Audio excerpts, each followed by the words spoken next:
you can't have sex while pregnant because it will hurt the baby. The way how you get the baby in is how you get the baby out, okay? It definitely helps, okay?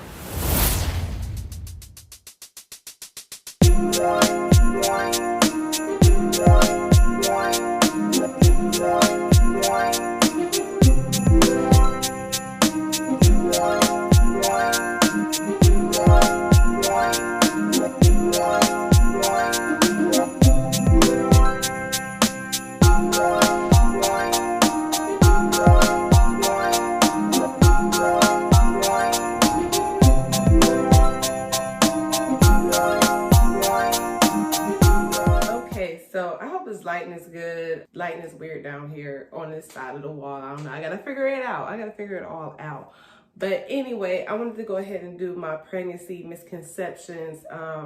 As you guys know, I'm on my 3rd pregnancy, and just to give you guys a little update, I am 29 weeks. Yeah, so we're getting there. This is probably like the biggest I've been at this stage in pregnancy. Like, I feel like I'm already like 30 something weeks and I'm still like, I just got to the 3rd trimester.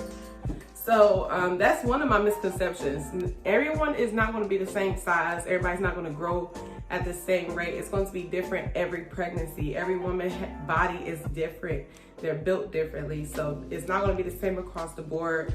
Some people, you know, they don't show at all. Well, they show like maybe a little bit once they get to their 3rd trimester, but some people, you know, like I blow up, like, well, with my daughter, I didn't blow up until my 3rd, a little bit of my 2nd trimester, but really my 3rd trimester, that's when I blew up and was able to really see, okay, girl is pregnant. Homegirl is pregnant. But with my son, I definitely blew up very, very quickly. And with this pregnancy, I've been showing since I was about like 10 weeks. If I have any pictures, I will pop them up on here. Everybody's not gonna be the same size. It's not gonna be the same for every woman across the board, just because our bodies are different, okay?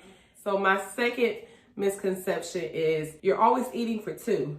That's not the case, okay? You wanna be mindful of your diet, and you wanna make sure that you have a wide variety and make sure you get the nutrients and everything that the baby needs, and take your vitamins, your prenatal vitamins, and any other supplements that your doctors recommend. But you're not eating everything in sight. You might have some cravings, you might want something, but you do need to make sure that you stay healthy. You can't just eat everything. Yeah, you have a growing human being, and you might have multiple, depending on if you're having twins or triplets or whatever. That doesn't mean that you need to eat more, okay? That's not necessarily true. But I mean, with me, I'd be a lot more hungrier. That's a fact. I'm definitely more hungrier, but that doesn't mean I'm eating a whole lot of food. So just be mindful what you eat. Make sure you still, you know, eat your fruits and vegetables. You get a well-balanced meal. Make sure you get different nutrients. Like, I know that with this pregnancy, I have a vitamin D deficiency, so I have to take a tablet every week for it. So just make sure you eat the foods like with iron and stuff like that that helps support the baby and support your overall health. My next one is you cannot drink caffeine. I was gonna say coffee. I'm thinking about coffee right now, y'all. Yes, that's true to an extent. Like, you don't want to, like, that's the only thing that you drink throughout the day, but maybe like a cup of coffee, or try to limit as much soda intake, and you want to drink as much water as possible. But it does not necessarily mean that you cannot drink coffee or anything that contains caffeine at all. But you do want to be moderate of that. You don't want to have multiple glasses a day of it, or multiple cups of it a day. So just make sure you pay attention to how much you intake, okay?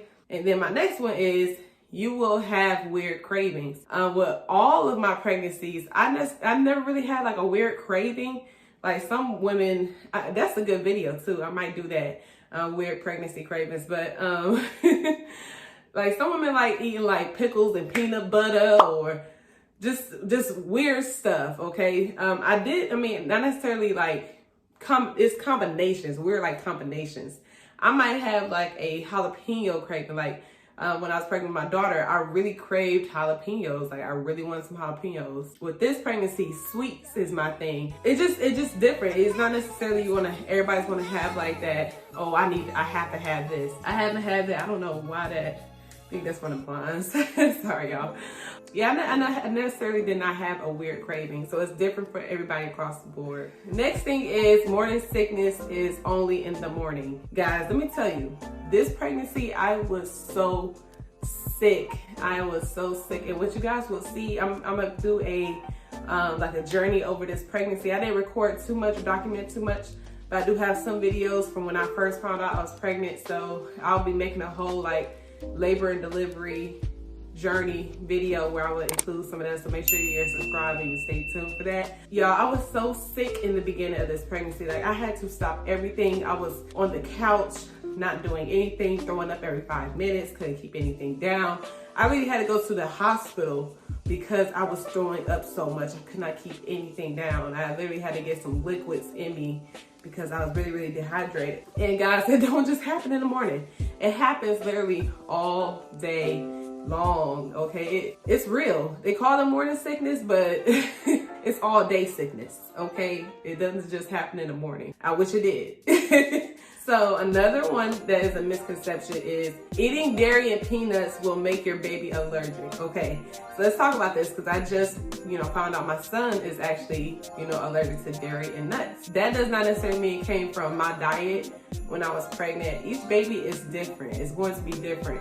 Now, what is important is that you introduce your baby to different things when it's in utero. So having a wide variety of different things, I mean, it will help get the baby's palate started on like eating certain foods, especially vegetables, y'all. Ooh, eat vegetables, because kids, they don't like vegetables, so you want to kind of get that started early. But that does not necessarily mean that your baby is going to be allergic to the milk or dairy, because I ate milk.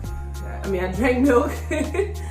I drank milk and I ate peanuts while I was pregnant with my daughter, and she was perfectly fine.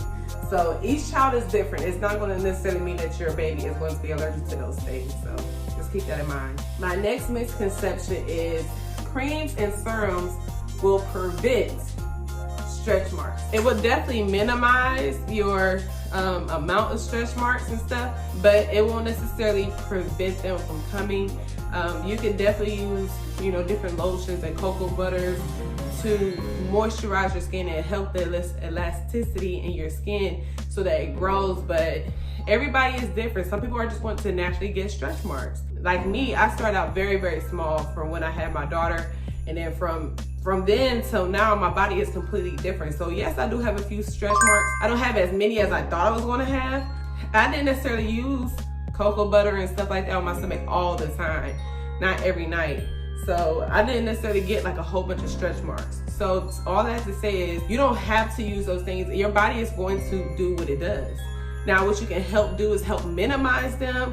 They got some stuff that can help make them go away or disappear at least. Just do your research and know your body. Don't rush your body, and don't feel bad if you have stretch marks.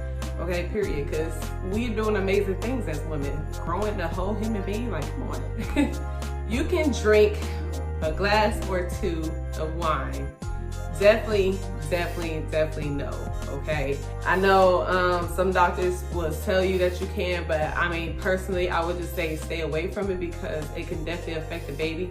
Even if it's just a little bit of alcohol, just try to stay away from it, period, because it's just not healthy, it's not safe. And I know, like, especially like with different herbs and stuff, it's not really much research on that stuff. So doctors really don't know 100% of what can happen because there's not that much research out there for it. So my best advice for you guys is just to stay away from it. It's okay. You only got to make it through 9-10 months roughly, okay? So stay away from alcohol while you're pregnant, period.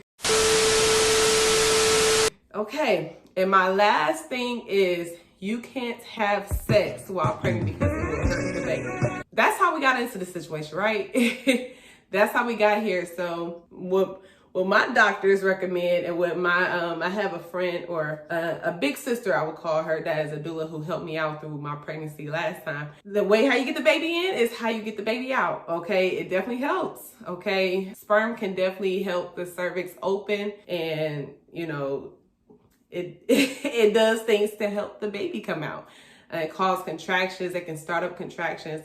So yeah, do what you do. Still have fun, and it's all up to you and your partner and how y'all decide to do things, but don't be nervous to say, oh, this is going to hurt the baby. It's definitely not, guys. It is natural. That is the way how the baby came in. The baby is in its own little world up here, okay? That is that. I hope you guys enjoyed this video. Make sure you guys subscribe to the channel. Turn on your post notifications so you don't miss on any future content. I'll be doing more like this.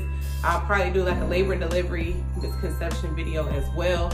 And I'll be having other stuff, and me and Darren are gonna be doing some different challenges and stuff whenever he gets home, because he's always working, guys. So yeah, hope you guys enjoyed this video. Make sure you give it a huge thumbs up, and that is it for today. We'll see you guys tomorrow. Bye.